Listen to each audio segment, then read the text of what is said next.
Not quite Snow White. For Tamika, it was always the right time and place to dance and sing.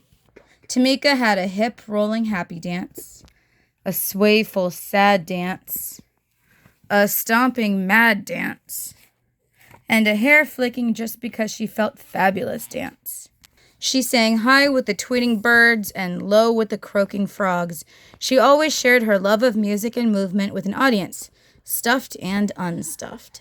Tamika loved the stage. It was her perfect place. She was the star of every show, and she loved every show that she starred in. She had been a cucumber, a space cowgirl, a dinosaur, and her favorite part, a singing mermaid. On stage, Tamika felt like she could be anything or anyone she wanted to be, but she had never been a princess. Now she would finally have her chance. Tamika was so excited that she went to both days of auditions for the Snow White musical. On the first day, she arrived super early. She helped friends with their lines, kept count for the dancers, and shooed butterflies from nervous tummies so songs could be sung. After the audition, Tamika heard some of the other kids whispering. "She can't be Snow White. She's too tall. She's much too chubby. And she's too brown." Tamika looked at her legs. They were long. Maybe the kids were right. A princess shouldn't be taller than her prince, should she?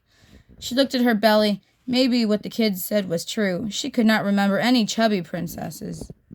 Tamika looked at her skin. She was brown. How could a girl with brown skin play a princess like Snow White? Could those kids be wrong?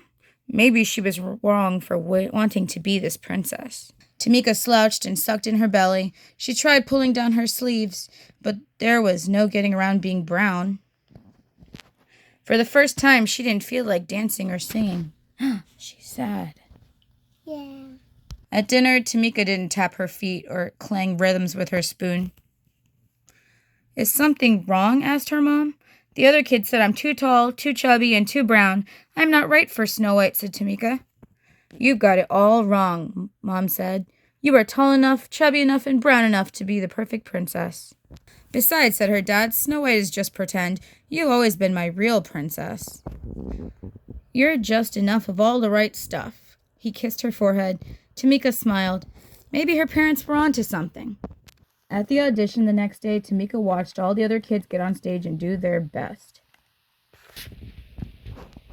It was Tamika's turn at last. She remembered what her parents had said, but her long legs were still a little jittery. She closed her eyes and imagined she was singing and dancing for her favorite audience of friends, stuffed and unstuffed. Then she remembered the joy she felt when performing. Tamika knew she could do it. And she did. She shone like the star she was. She could act. She could dance. She could sing. She loved herself as much as she loved music and movement. Tamika was a perfectly poised princess. When her audition was over, Tamika looked out to smiling faces. Tamika wasn't too much of anything. Maybe she was just enough of all the right stuff. The end. The end.